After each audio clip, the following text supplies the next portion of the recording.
are here recording NoLaughTrack podcast. Do you have? When were you here last? What month? About a year ago. Yeah. Do you remember what month? I don't. It was in the summer? It must have been. No, because Fall? it was cold. Fall. Yeah. It was cold, although it's always cold here, right? I'm trying to do the math because right now this is episode 78. Oh. Yes, and you were on 15.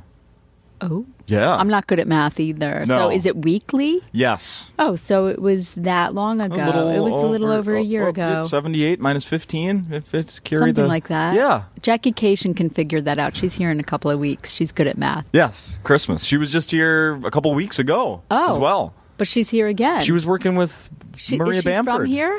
She's from Wisconsin. Oh, okay. She's one of the funniest people on the planet. But no one claims that, Maria Bamford is one of the funny. Both of them. Maria from Minnesota. That show must have been epic. From what I was told, it was sold out well in advance the weekend. I say epic, well. and then I apologize because people have said that that's the new awesome and that it's overused. But I've only used it twice in my life, so I have a lot. I'm probably one behind you. No, I said it was epic the other night. I got to go to the opening, to a Hollywood premiere. I want to talk to you all about that. How did you hear about that? I have tons of questions. Is it making the rounds? Because I'm a professional here. But enough about me. I want to talk about you, Justin. No. This is not... We're going to talk about you. I'm so bored with myself. I need to give a thanks to Circle of Heat. That music that we heard yes. during the intro, that was Circle of Heat. They're really good. We need more heat. Yes. We were chatting briefly. It's cold as hell here in Minnesota right now. Is it 2 below? Is it 2 above? Does it matter? It's 2. It's 2. My car starts because I have a new one finally, but it's miserable. It's absolutely miserable. I am praying for hot flashes today. Or global warming. We'll take either. You were just going to say that you were at a big Hollywood movie, and I did my research here, and the only reason I know that you were there, well, first of all, we talked about your connection to a Disney person when you were here last. Right. But I saw that you had tweeted from the premiere of the movie Saving Mr. Banks. I did because my late father-in-law, Robert Sherman, and his brother, Richard Sherman, wrote a lot of the music for Disney, and they wrote the score to Mary Poppins, and Saving Mr. Banks is about P.L. Travers, who wrote the original books of Mary Poppins, and how Walt Disney had to convince her over the course of 20 years to give him the rights so he could make the movie. And so the movie is about the last 2 weeks when she came to Hollywood and was wooed by the Sherman brothers and Don DeGrady, the writer or the co-writer of the movie. Uh-huh. And I have chills talking about it, and not because I'm freezing. It was just spectacular. The movie is beautiful, and my father-in-law was portrayed by B.J. Novak, who is famous for being on The Office, he's also a short story writer. That's his passion, he told me. Oh, okay. And Jason Schwartzman plays my uncle-in-law, Richard Sherman, and the two of them so got it. They watched the documentary that my husband had made about his father and uncle. Right.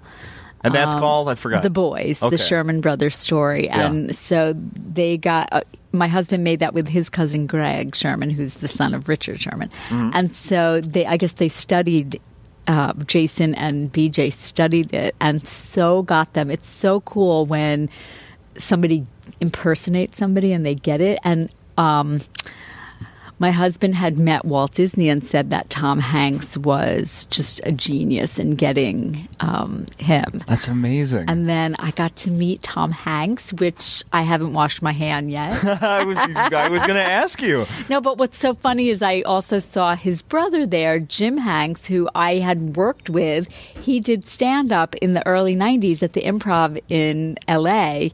And really? I got to meet him. Yeah. And he said, I talked to him a little bit. He said he stopped doing stand-up after he went to work on Forrest Gump. I'm not sure what his role was. Maybe he was a stand-in. Or maybe he did some scenes. Who knows? And he said that he just stopped doing stand-up after that, but he was getting the bug back because, as we know, stand-up comedy, it's hard to quit ya. Yeah. It really is. So it was such a phenomenal night, the premiere. It was on the Disney Live. When was it? It was 2 nights ago. So I didn't get any sleep last night. 2 nights ago after the premiere. Yeah. Is it 2 nights? 3? Anyway, it was Monday night. Monday night. Yeah, today's Wednesday. Yeah. Wow. And the movie starts Friday. The movie opens on Friday, and Colin Farrell is it's his best role. It's Emma Thompson's best role. It's just amazing movie. What is Colin Farrell? What he plays? Does he hide the Irish accent? No, he plays an Australian. Oh, okay. He plays, P.L. Travers, the writer. That's Emma Thompson in the movie. Okay. They do a lot of flashbacks to her childhood. Oh, okay. And I don't know the young actress's name, but she's like 10, and she is unbelievable. Like, watch out for that girl. So Colin Farrell plays P.L. Travers' father, and does a phenomenal job. It's intense. And the movie, it's like sob worthy. Like, I walked out sobbing. I found a story online about it. Yeah. It says 10 things to know about the real life Disney tale. Right. Saving Mr. Banks. I don't know if you saw these. I didn't, but what's interesting is that Disney made the movie, and you know how Disney's all happy and smiley, and yet they put the happiest place on earth. Right. Yeah. They put this out there. And which I give them credit for, because it's not like... It's not completely flattering to Mr. Disney and the whole thing. Well, correct? It's flattering to Disney, but I mean, it's not flattering to a happy... It's not like you walk out crying because it's sad, but it's happy. Yeah. It's sad and happy. I don't know what I'm saying. What age were they portraying your father-in-law? Father-in-law. Like he's supposed it was to be in the his 60s, and so my father-in-law would have been in it. He would have been 86 this week. So I'm not good at math. We'll have to wait till Jackie Cation can figure that out. But I think it was like in their 30s. Yeah. So BJ and Jason were the right ages. Yeah, I did some of the notes that it said in this article. Yeah. Is like Tom Hanks is remarkable as Walt Disney. My husband said he was a dead ringer. And he said it was less like the speech and more the cadence. Tom told my husband it was more of the cadence that he had to get. You nailed it pretty well. It's not sugar-coated. Right. No spoonful of sugar. That's not a pun. Do you mean that? But you know was thrilling for me? My husband was not portrayed in the movie, but they said his name in the movie. Oh, really? Well, because B.J. Novak, as my father-in-law says, Jeff came to me and said he had the polio vaccine, and they put the vaccine on a sugar cube, and then they wrote the song "Spoonful." That's of Sugar. right. You told me that story last time. Yeah. He was sort of so they said his name in the movie. His role in the making of that famous song. That's that is right. so cool. But enough about you. Me. What was the other thing I was? Oh yeah, and then another thing that it does describe, or it mentions your father-in-law and his brother here. It says the Sherman brothers would be. It says the time period of the movie is even more pivotal than they let on. Disney was one of the things that is sort of incredible at the time period in the movie is that it's set 2 years after the premiere of Mary Poppins. It's dramatized at the end of the film. Walt Disney was dead in the ground. I don't know the time. You mean it would have been? They show something at the end of the movie or something? Oh, they show real footage of the premiere. Okay. And they show a giant blown up poster of Central Florida. Does that sound right? They show the actors against the people they were portraying. Oh, okay. But I don't know about that. I did stay till the end. You better, right? Yeah. Oh, yeah. Right? It says the Sherman brothers were unceremoniously dismissed from the studio. And no future volumes of Mary Poppins would be brought to the big screen. So were they fired? Were they fired? Well, after Disney left, they were given a few projects, and I guess they were also handed time cards, which they never had before. They never got those before when Disney was there. They were like the only two songwriters that were ever under contract at Disney. So I think after that they left and they went to do, and I don't know if they were fired.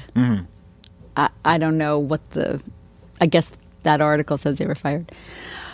But they went to do Chitty Chitty Bang Bang, which was not Disney. It was, I believe, Warner Brothers. So they worked with Cubby Broccoli, who did all of the James Bond movies, and wanted to do something for his daughters. And so he did a kids movie. And so that was that, Chitty Chitty Bang Bang. But they went back to Disney and did a few more, like Bedknobs and Broomsticks and the No-Mobile. It says, just one last thing here. It says the Sherman Brothers supposedly wrote more than 30 songs, including some that made it pretty far into production. 30 songs for the movie. Yeah. Because they've written over 1,000 songs total. But no, they did. They had another movie called Through the Eyes of Love that for Mary Poppins, and Julie Andrews didn't think it fit Mary Poppins' character. And so they had to rewrite or write something else, and they wrote Spoonful of Sugar instead. But you'll see in Saving Mr. Banks that Mrs. Travers was such a stickler and she was hard to work with, you'll see. And Emma Thompson nails it. Made this unlikable character somewhat understandable. And did you meet her at the premiere? I did. And you know, I do get starstruck, but I waited. She was busy talking to the guy who plays Newman on Seinfeld, and I guess they go way back. She goes way back with Rita Rudner was at the premiere because I guess they started in a comedy troupe in London, and Hugh Laurie was in that, and he's the guy who plays House. I guess they were all, and Kenneth Branagh. They were all together at one point doing improv. But anyway, so I stood there and I interrupted to tell Emma Thompson that I hope she wins an Oscar, but I felt like I really made a fool of myself. Oh, no. I did. Well, when else are you going to get that opportunity? Exactly. That's why I went up to Josh Gad, who's not in that movie, but he was at the premiere because he's in another Disney movie right now. He's in Frozen, which I haven't seen, but I understand it because I am freezing. But but I went up to Paul Giamatti, who plays a pivotal role in Saving Mr. Banks, and I told him how great he was, and couldn't have been nicer. How freaking cool! I know. You're at that Monday night, and now you're here. I know I'm here. Well, then I didn't sleep at all the night before I flew here because I had to catch a plane at 6:40 in the morning. But so I'm sort of like in that dream state still. I did catch up last night. Yeah. Enough about me. How was it? How was the show last night? It was good. It was good. I felt like there was a guy in a tiara. He was wearing. Oh, he was here? Yeah. I don't know who that is. His name was Matt, and it was his birthday, and his sister made him wear a tiara. I got to know everybody in the audience last night. That's how adorable the audience was. Adorable. Okay. I feel like I'm a real estate agent. It's charming, small. It was adorable, tiny, but it was 2 degrees out, and so. But I think they had a good time. Yeah. So I hope so. Will there be any more Mr. Banks parties that you get to go to? I don't know. Although a friend of mine is showing the movie, and he knows BJ Novak, and so he invited BJ, and so this is Sunday night when I get home, and so he's showing the movie, and BJ's going to be there. So I don't know, maybe I'll go. You might show up with some nachos or something. Yeah. Bring a little potluck. Yeah, I think that's a good idea. You had a nice write-up in Forbes. You did your homework. I know. Man. I know. Did I just catch that? It just came out, right? Yesterday. Yeah. Or 2 days ago. Holy cow! How did that happen? I even printed it out. Well, it's not so much it's not a write-up as much as an interview. An interview, you're right. And the person that interviewed me, the world works strangely because I've been doing stand-up a long time, and just through friends of friends, I went to this cocktail party where this cartoonist from the New Yorker was there, a woman named Liza Donnelly. Mm-hmm. And this was about 3 years ago, and we just kept in touch. And then she wrote a book called Women on Men and illustrated it. It's her cartoons and her jokes. And we're sort of simpatico and sense of humor. And I guess as part of promoting it, she decided to interview some funny women, or me. I don't know if she did other interviews, but so this is part of her promotional tour. From what I read, it sounds like you're the first of several. You're the first funny woman. Oh, so you know, set the bar. So yeah, life is strange, isn't it? It's bizarre. So anyway, I love her work. And she said after this that we have to collaborate. So a long time ago, I wrote a piece called What I've Learned Doing Stand-Up Comedy, everything from figure out your hair and wear whatever you want to pray nobody throws anything at your head. Uh-huh. And life is what's right in front of you. Don't forget the back of the room. Mm-hmm. And just show up. Do your best, or prepare, show up, do your best, and learn for next time. Things like that, like kind of didactic. But anyway, she might illustrate that, and then we will have collaborated on something. So I sound like I'm really like productive and stuff, but not really. This is stuff I've been working on for a long time. We can make it sound like you're... Okay. I don't want to give anybody false hope, but I mean, life is, I don't know. I have no idea what life is. Well, from Forbes, were you worried that they were going to ask you for your net income? I didn't even know. Worth? I didn't even know it was Forbes when she interviewed me. Like, I don't think I don't pay attention. I'm not as smart as I look. I once tried to tip a player piano. I didn't realize it was a player piano. I walked over with $1. I realized there was no tip jar. But I didn't know it was for Forbes. So I just answered the questions without thinking about money. Because I spend money like I have it. Like even my cash is bouncing. I'm doing my act. I went to get a personal loan. The guy was like, well, what is it for? And I'm like, it's personal, Daddy. What's going on with you? What is going on with me? What is going on with me? Getting through the seasons. You were doing radio? I do radio. You do radio. Yes. Still have a job. Same place. Awesome. Mm-hmm. What station is it? It's KQRS. It's the classic rock station here. We're still number 1 in the mornings. KQRS? Yeah. I love classic rock. I don't know if it's I have a very small part in that, but we're still doing well. My stepson asked me the other day if I had any vinyl because he, I guess... Wants to sell it and make money? No, he wants to play it because my husband always talks about how it sounds so much better. And so I guess at Urban Outfitters, they're selling record players now, Victrolas.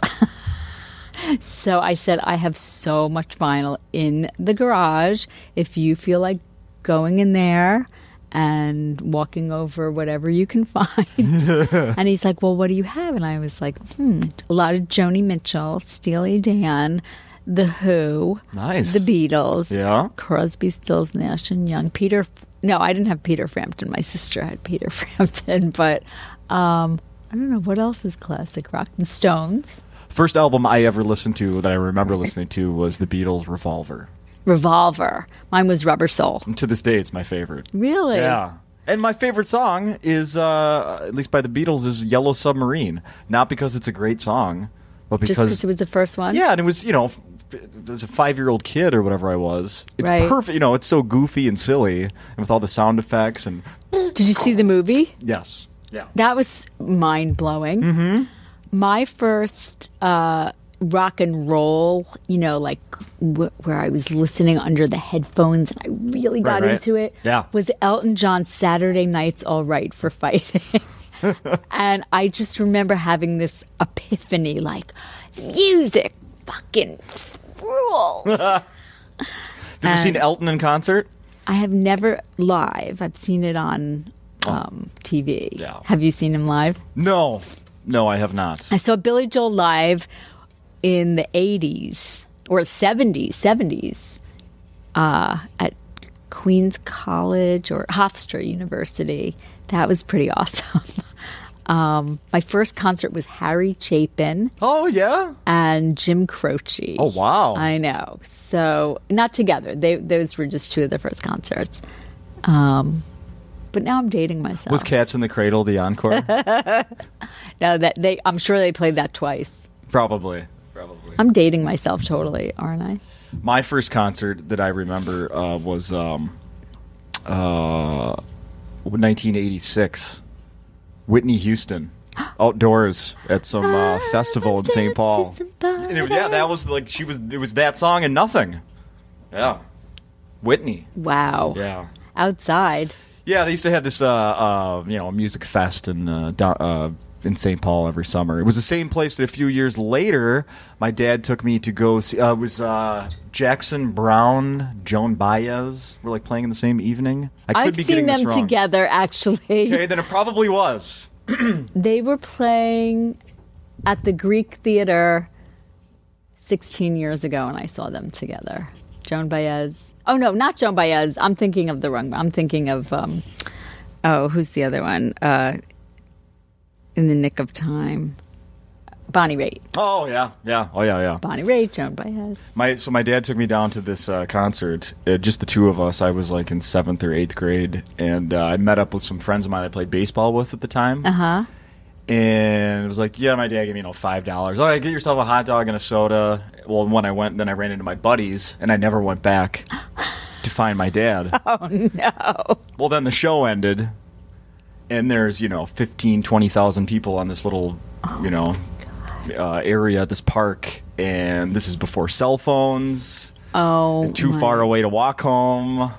Oh, yeah. So what did you do? I panicked, completely panicked. You had $3 left, though. So, right? Yeah, right. I actually did the coolest gig ever once. I was hired by the Indianapolis Colts to perform at the Super Bowl at their party for their friends, and it was on a boat. Oh, wow. And this was in San Diego. They weren't in the Super Bowl that year. This was in the 90s. In the 90s or the 2000s? I don't know. It was in the 90s. And I was hired to open for Dan Fogelberg. Yeah. Remember him? Oh, yeah. My dad was a huge Fogelberg fan. So the boat was decorated. It was called the SS Blotter. Okay. And so it was decorated like a drug trip, like with lava lamps and blotter-like acid, right? Yeah, gotcha. And there were about 100 people, and Stephen Stills was there. Oh, wow. And after I opened, and then Dan Fogelberg performed, and then Stephen Stills, as a guest, got up and played Love the One You're With. Oh, my God. I know. Did you walk up and grab a mic? No, I grabbed some blotter. No.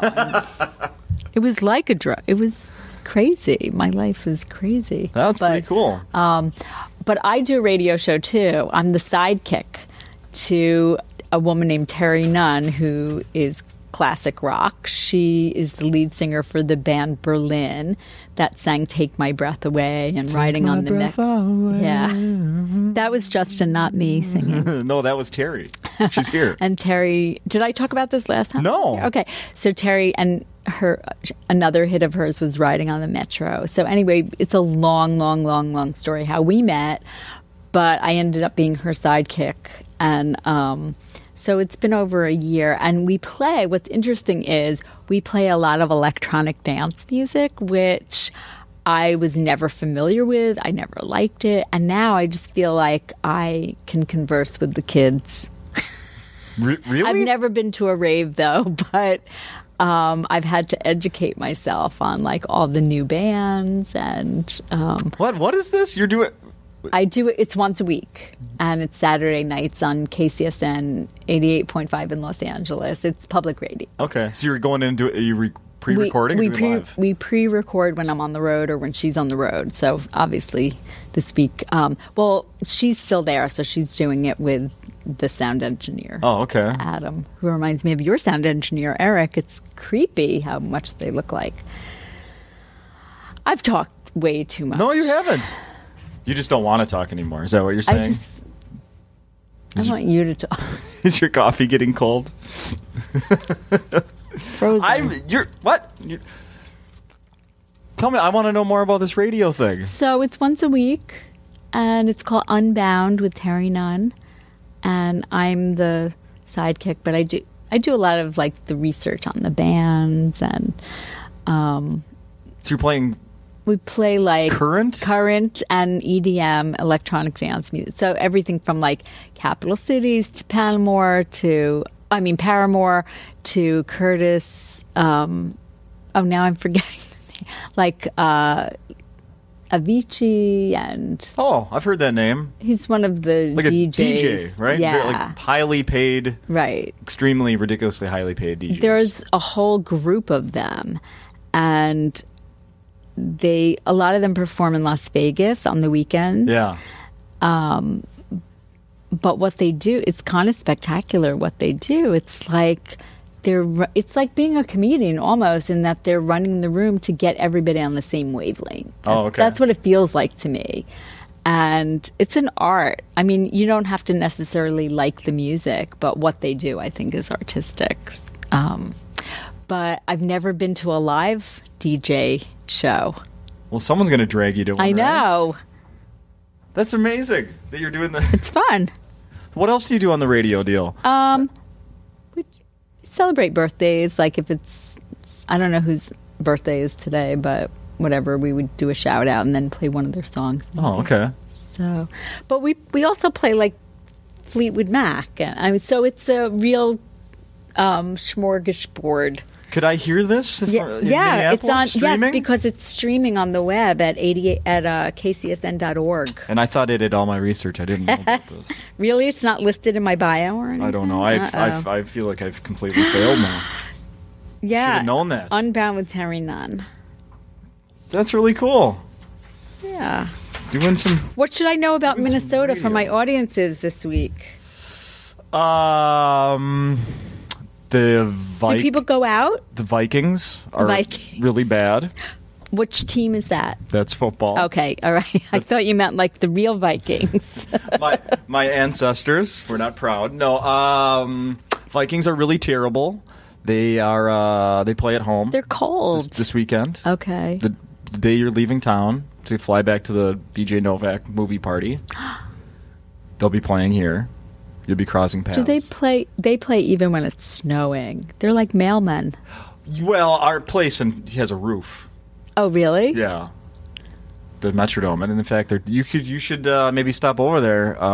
They're going to tear it down in January. Maybe grab a piece. What are they doing with it? They're going to build a new stadium for the Vikings in the same spot.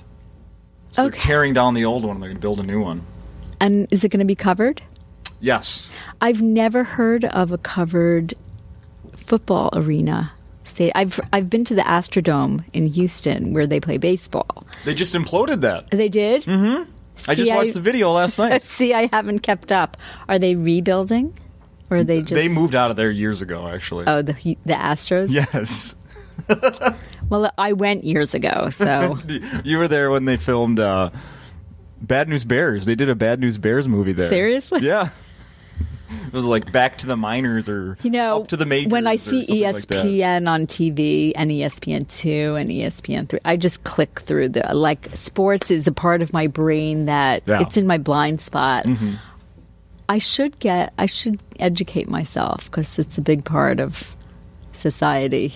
Come out here and you've heard the name Adrian Peterson? Nope. Who is that? He was the MVP, most valuable player. Yes, that I know what MVP. In football last year. He plays for the Vikings. Oh. Yeah. Well, the best of the best. What is he doing now? He still plays, but he probably won't win that award this year. I'm saying you should come out here one of these nights. He won Acme. that award of like all of the football players? Yeah, of every yeah. And what did they base that on? He had an incredible season last year. He ran. Here's something you're like, you can bring this up to people. Okay. Hey, how about Adrian? I really thought he was going to get 2,000 yards again this year. Is Adrian, what's his last name? Peterson. Is Adrian Peterson in the audience? Is he here right now? Yeah, there you go. Yeah, see? I was at the health club the other day on the treadmill because I had nowhere to go. And they had the Broncos game on, and I guess somebody made like this incredible touchdown. And people were going, "Did you see that?" I'm like, I just can't turn the channel. But then they replayed it, so I got to see it. So it looked pretty incredible. And then I know that in some like college football game recently, there was this incredible last minute field goal that turned into a touchdown. You know what I'm talking about? Yes. Okay, all right. I know about as much as you do, actually, Okay, as far as the college football goes. Right. I like that. I'm going to make you keep talking. Okay. All right. And this is perfect for you because you're someone that travels quite a bit. How much do you travel right now this time? Like this year? How much did you work? It's really hard to say because I just go when I get booked. I choose, but I don't always get booked. So I'd say half the year. Yeah. You got to stay in town and do your radio show now. I do, and feed my dog. Feed the dog. I have the results of a survey about people traveling on airplanes. Okay. It says, with the holiday travel coming up, you really want an empty seat next to you. The survey is the absolute worst people on airplanes. The worst people to be sitting next. Did they name me by name? It says Wendy Liebman. So I think they tried to hide. No. So I'm going to read these and you give me your thoughts on them, all right? Okay. People who cut the line to board or to get off. I fucking hate that. Whoa, here we go. That happened yesterday. Really? I was just waiting my turn, and I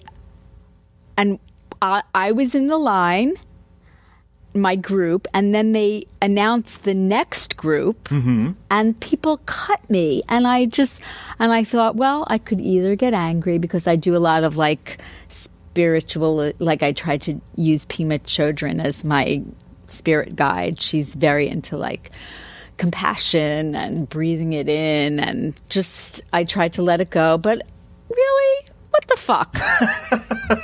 Yeah, really, what the fuck? We're all gonna get there.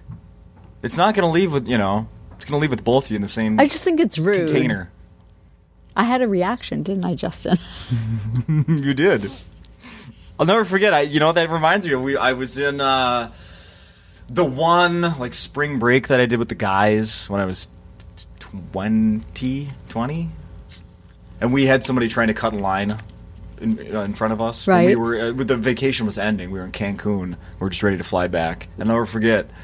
Some guy was just being a dick right in the line around us, and my buddy turns around and goes, "Can't you just give us a fucking break?" Oh my God! I guess we're all ready to go home, aren't we? Did he respond? Yeah, he stepped aside and let us move up. Speaking of football, I actually sat next to Gregory Lasker, who played for the New York Jets in the 80s, on a flight recently, and we became friends. Did you look him up? I did. Stats? We became real friends. Really? Yeah. Like, we talked the entire trip, and and then we're going to keep in touch. I mean, we've kept in touch. So Gregory Lasker, he played, I don't know what position. It was not quarterback, and I don't know any other positions. Yeah, I don't know that name, so I don't know who that is. Yeah. He played for 3 seasons. Does he have a football card? Did you look him up? I did Google him, and now he taught at Purdue, and I'm not sure what he does now. People are going to hear this and get a hold of you and be like, that's not a real person. He's fooling you. He's fooling you. No. Here's another person on the flight. People who grab the back of your seat. Even if it's a child, I turn around and I very politely say, "I'm sorry, could you stop it?" People who abuse the carry-on policy. I rarely use the overhead, but I watch a lot of people try to jam things in there. Jam things and break other people's stuff. Oh, really? Well, by jamming their stuff. And that's why I don't do carry-on. Well, also because I have like a lot of liquids. What? Well, you're not allowed to bring a lot of like shampoo and stuff in your carry-on. You're talking about all you're a woman. Like toiletries. Your female products. Plus, it's free for me to check because I fly so much, so they give me a pass on that. Nice. But no, I see there's a lot of strife around the overheads. Let's see what else we have here. People who blast the music over their headphones so loud you can hear it. It's annoying. It hasn't happened recently. It happened more early on when people were playing, not so much with the headphones, but when they were playing the Game Boys, and it made like this little, I'm not going to do it, but like, that. And you don't want to yell at a kid or even ask a kid. But that's annoying. I fall asleep now, though, right on the tray table. On the tray table? Yeah. I mean, I put my jacket, I make a little pillow fort for myself, and I'm usually asleep. I'm sure that gets easier over time, falling asleep on a plane. It's never been a problem. Never been a problem. But do you ever get sat next to someone who won't stop talking to you? Or are you that person?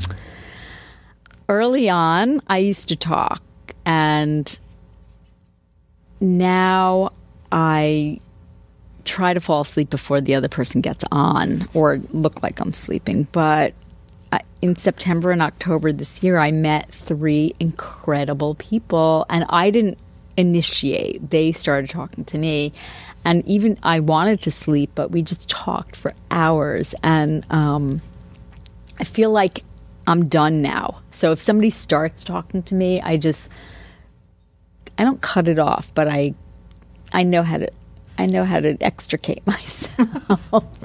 I start speaking in tongues. No, but that rarely happens. Yeah.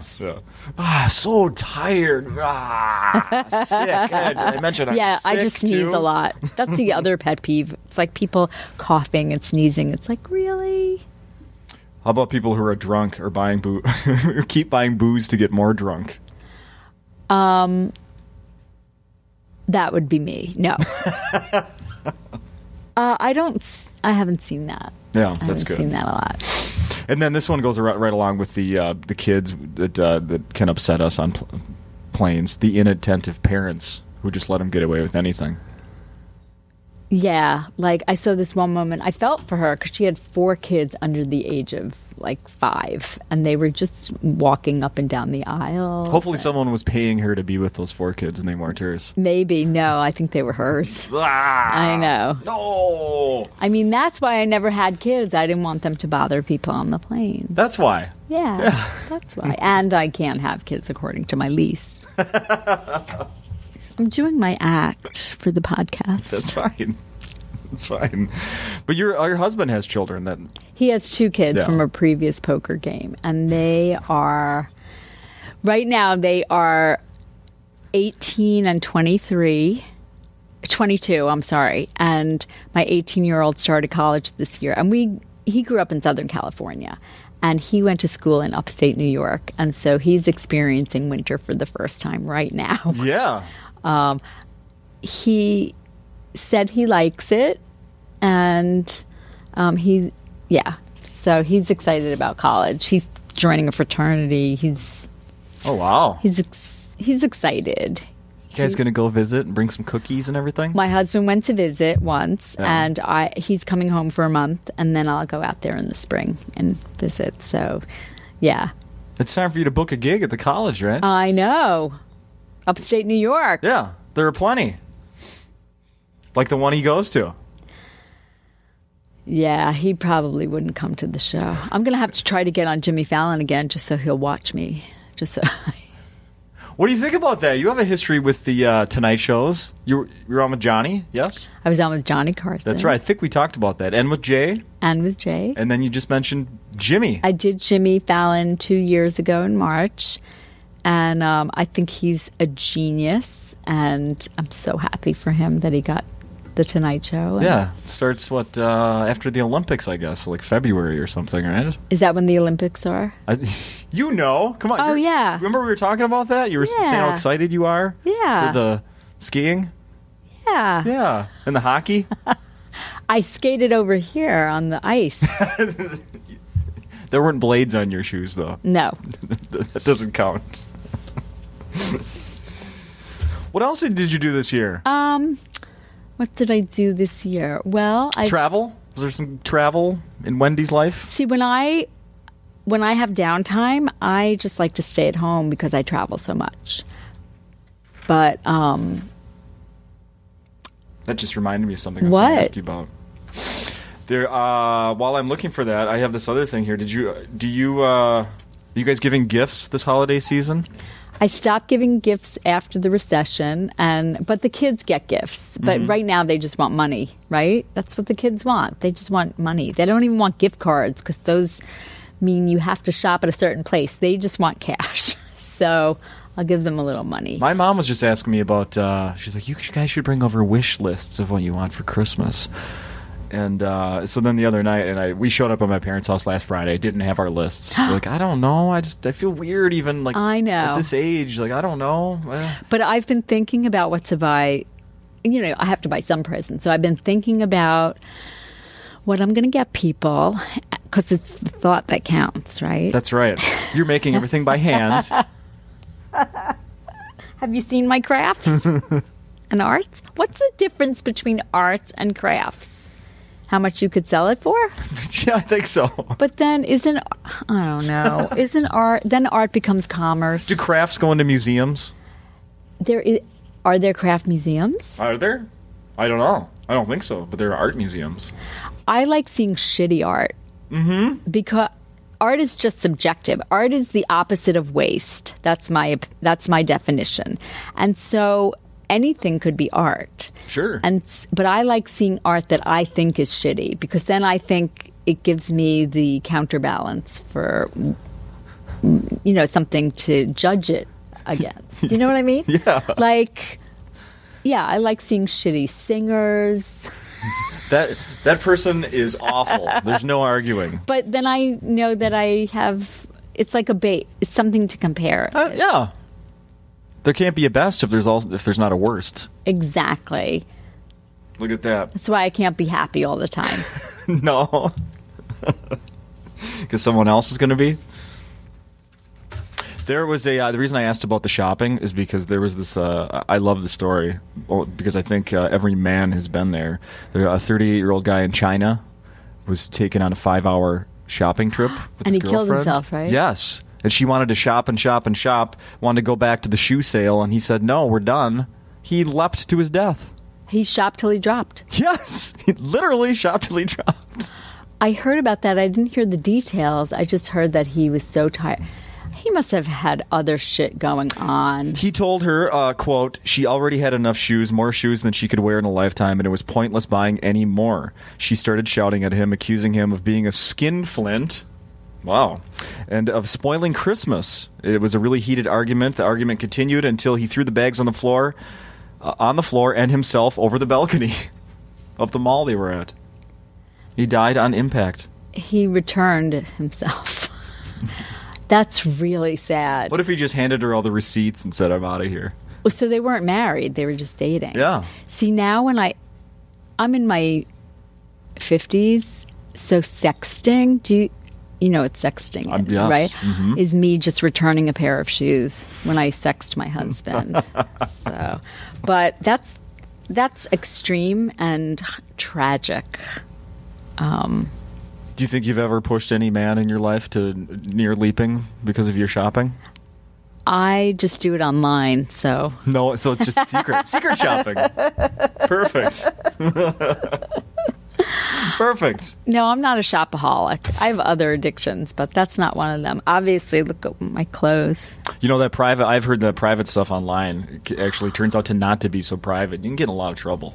What do you mean, like other people, everybody could see? I'm just saying you can get in a lot of trouble All online. I know is that even when I'm like looking at something online, like I was looking for a pair of Steve Madden boots online. Mm-hmm. So now every time I sign onto the computer, onto the internet, an ad comes up for Steve Madden boots. Like it's the algorithm. Yeah, I know. Like you'll be, you could probably go right now and go on like the, like the Star Tribune, which is the local newspaper here, and a Steve Madden Boots ad would probably pop up on the side. Exactly. Yeah.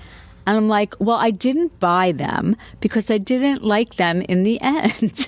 And so now I keep being reminded of it. But I guess... Still don't like them. Still don't like them. Still don't like them. Do you have any thoughts? Did you see Time named their person of the year? It was the Pope, right? Yes. And who was second? Miley Cyrus? No, was it Miley? No, who was second? Oh, Snowden. Yes. Was second. Yes, Eddie. And who else? I know all this from reading my Twitter feed this morning. That's how soundbitey I am. But the Pope was named Man of the Year. But you know what? My first thought was, isn't the Pope divine? Like, he's not really. He's more godly than manly. You're saying he should be God of the Year? Yeah. What publication does that? High Times? High Times, yes. Pope Francis beat out former U.S. National Security Agency contractor Eddie Snowden and gay rights activist Edith Windsor. All their other finalists included Syrian President Bashar al-Assad and U.S. Senator Ted Cruz from Texas. Thank God. Wow, the look on your face. No, I was just wondering why he was in the mix, Ted Cruz. I don't know. And I didn't know the gay activist. I don't either. And I'll have to read about that. I was hoping you did, on my Twitter feed. No, but I think the Pope is really remarkable. I think he's really changed how we view the Vatican, and he's really bringing humanity to the Vatican. I think he's extraordinary. A lot of pressure to have a job like that. Yeah, I thought being a stand-up comedian was hard. But being the Pope... Imagine if there was like a job application and you had to write in like relevant, you know. Well, there was that summer I waited tables. They probably want to know about that, right? No. Yeah, I mean, I think he's taken some of the mystery out of, or just the whole... he's really made it about the people. That's what they're calling him, right? The People's Pope. People's Pope. People's Pope. The People's Plus, it Pope. just sounds cool. I know. A lot of P's in there. I remember seeing the video of this little kid who ran up to him and was like, wouldn't leave. Yeah. And he was so sweet with that kid. Yes, so. I think every woman on the planet fell in love with the Pope that day. Yeah. Another current event thing. Did you see they did the Nelson Mandela tribute? You slept through it yesterday. I didn't see it, but I heard that... The sign language interpreter? Did you hear about this guy? I heard that he was faking it? Yes! Was he seriously faking it? Yes! Like, he wasn't doing sign language. Apparently, sign language isn't universal, which I guess I never really thought about. But they don't... They have different languages? Yeah, it's like American Sign Language, and then there's... But he wasn't doing it in English or any other recognized language. He was like telling him to, steal third base or something. Who hired him? From what it sounds like, some South African, their government. Isn't that amazing? I should have an interpreter on stage with me. And are you ever? I know that every time I've ever been somewhere, when there's a interpreter, doing the sign language, I don't know what they're saying, but I can't stop watching. I know, right? It's funny. Yeah. But that's hysterical. It really is something like they'd make up for Saturday Night Live. Right, but yet I'm sure they'll do it. Oh, God. Actually, you know what? It's going to lead out. If they have they do have a new show this week. Do they? It's going to be. Oh, yeah, that's going to be. Set the DVRs, everyone. You'll be here at Acme seeing Wendy. That's right, 2 shows. Yes. 8 and 10:30. So, but set the DVRs. John Goodman is the host this week. Oh. So that will be a good one. And I guarantee that's going to lead off the show. And who's the musical act? I don't remember. John Goodman, I believe. Okay. No, I don't know. Because we played Haim on our radio show recently, and they were the musical act a few weeks ago. Who? It's these 3 girls from Southern California, Haim, Haim, and they're sisters. And they... The things that you know are now. On Saturday Night Live. I know, it's incredible. It's bizarre. Mm-hmm. That's really neat, though. Do you sing? No. No. No. No, not where anyone's going to hear it, I don't think. Here, oh no, where did that one go? I was going to ask you one more thing here. We got the saving. We did the banks. Right. Nothing else. Saving we can say Mr. about Banks. We got the guy everywhere. jumping to his death. Oh, right here. Free time. You said What you do I don't have do in much. my I free asked you time? about what you've done in Right. traveling. You said I don't really do that in my free time because you travel so much as part of the job. This right here, we have one more list. This is Sure. a top 10 things people do on their free time. It says, Words with friends. the average person has 20 hours of free time each week. But those people don't do stand-up for a living because you have much more free time. And it's well earned. So going from least to most, we've got number 10, people pass the time listening to, playing music. Well, I can do that while I'm doing other things. Yeah. So, like, I never just sit down and listen to music. No. No, I'm a multitasker. Like, I will watch TV while I'm eating dinner. I will talk on the phone while I'm doing my painting nails, or, I can't eat. I will drive and I can't nap eat alone without reading. without reading. Yeah. Oh, yeah. No matter Yeah. where, like not like I'm in public. I need to look busy. Like no, I'm home reading the newspaper, like my phone, or Yeah. can't do it. But I've never listened to music recently, just in high school. You're not doing drugs anymore? No drugs. Oh, because people, Because I saw what they did to my friends, because I'd get stoned and they look really weird to me. How about gardening? Is Wendy Liebman a gardener? No, but my husband has taken that up. It's really bizarre. Like, just one day he said, I really want to start a garden. So he's been planting flowers and bulbs and seeds. And now, Anything to eat? no Oh. edible flowers, How about like not so much.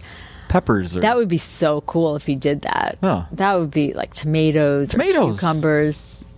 Yeah. Make a little salad. Walking, running, jogging. Do you exercise? I walk, and I walk. My husband walk. Well, my husband will. This is my husband in a nutshell. He'll walk 6 miles, and then eat 3 donuts. Like, he walks so he can eat. Yeah. Yeah. Yeah. But I'll walk with him occasionally, and I walk my dog. What kind? You mentioned the dog before. What kind of dog do you have? Big, small? It's a mutt. Mutt. He's overweight. He's Overweight mutt. because I think food is love, and he was neglected and abused, so I just feed him a lot, even though I know I'm hurting him in the end. But he's like Bad a mommy.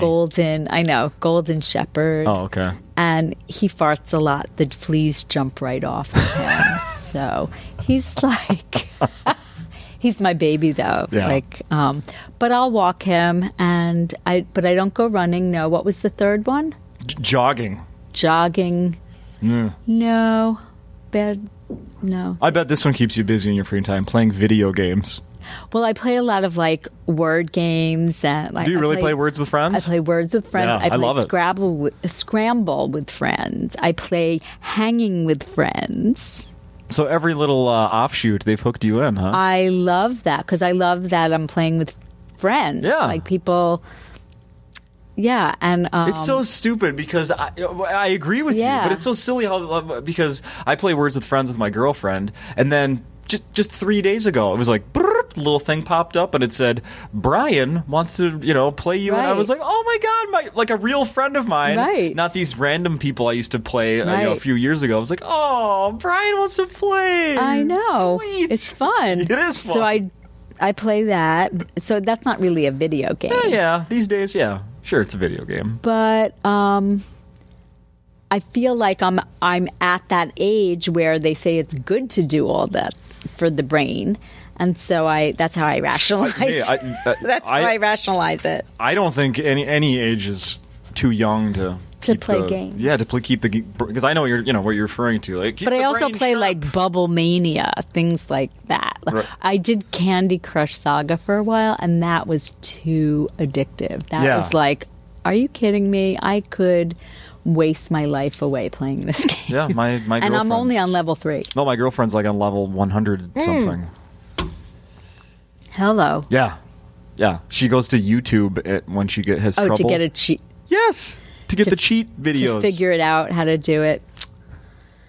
I know. I think I had to stop because I was too frustrated and too addicted. I need to go to like Candy Crush Saga Anonymous. Mm-hmm. I bet I should start that as a extra job. It's just fun, though. It amazes me that game actually like forces you to quit playing, but then I just think it just makes people want to play more. Oh yeah, and then now they have ads on TV. Mm-hmm. They've been showing that. Oh, that's what I do in my free time. I watch Law and Order. I'm like addicted to Law and Order. Current episodes? Anything. And I will... Any version? And any version, SUV, SVU. I meant SVU. Criminal Intent. And now when it comes on and I haven't seen it, I'm like, all right, I haven't seen this one. I'll even watch one that I've seen before. Yeah. I just like them so much. Belzer? You probably know him, right? I got to open for him in the 80s at Catch Rising Star in Cambridge, Massachusetts. He wanted a woman opening for him, and I happened to be there at the right time. The coolest thing. He was so cool. Yeah, he just went off, though. He's not doing it anymore. He retired, or he's writing books now about conspiracy. Oh, I think I did know that. He's a big conspiracy guy. Big conspiracy. Yeah, that's true. Yeah, we had him on our radio show in the last year talking about that. Some other ones here. Socializing, surfing the internet, reading. Do you read? You a big reader? I'm not a big reader. I was going to read 50 Shades of Grey, but... you already lived it. I'm not into reading. But no, I did just read a book by Carrie Fisher, who she played Princess Leia in... Don't have to tell me. Oh, okay, all right. So that was my dream. She's such a funny writer. She wrote Postcards from the Edge, and she's crazy. But she wrote a book about getting shock therapy called Shockaholic. Oh, yeah. And someone just gave it to me, so I read that. So, yeah, I read a little bit here and there. Number one, by the way, on this list was watching TV. So, 42% of people say it's one of the top 3 things they do. But again, like time. I will fold laundry while I'm watching TV. Mm-hmm.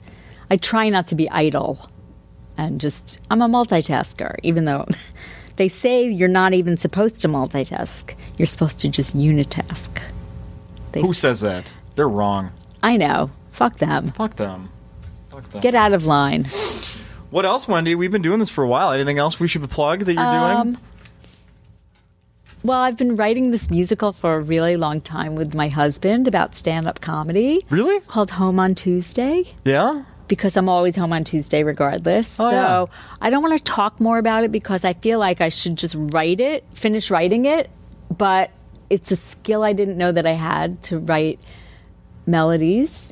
And my husband, who comes by songwriting naturally, he just wrote a musical with Shelley Wright, who's a country singer, and Kristen Chenoweth is producing it. Yeah, definitely know who that is. And so he finished that, and he said, "Okay, let's get back to our musical." So it takes place in Las Vegas over a Valentine's weekend, and that's all I'll say. But I'm writing a musical called Home on Tuesday about stand-up comedy. The more I talk about it, the more I better fucking do it. You better do it. Right? You better do it, especially when you come back in another year. Okay. You better have more done. That will be a goal, Justin. Yeah. I'm making that commitment to you in public. Yeah. And then if Lewis has me back. Well, you will see. Okay. All right. You have a year or 13, 12 months, 11 months, something like that. We'll ask Jackie Cation. You'll be perfect. Wendy, thank you. Thank you so much for interviewing me, as always. Yes. What an enjoyable time spent here with you. And, thank you. People, Twitter, you do Twitter. At Wendy Liebman, Liebman. And I'm on Facebook, although I've a fan page now. Yeah. And... and just at Acme, come to the show. Mm-hmm. Today's Wednesday, so tonight, tomorrow, Thursday, 2 shows Friday, 2 Saturday. Set the DVR for John Goodman on SNL. And just come back to Acme even when I'm not here. This is an amazing, amazing club. I tell comedians the acoustics are the best ever.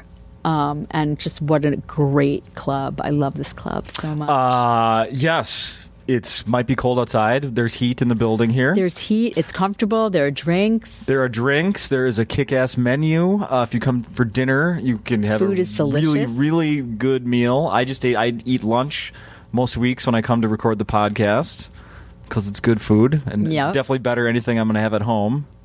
Yeah, Acme. And the open mic. Have you ever come to the open mic here?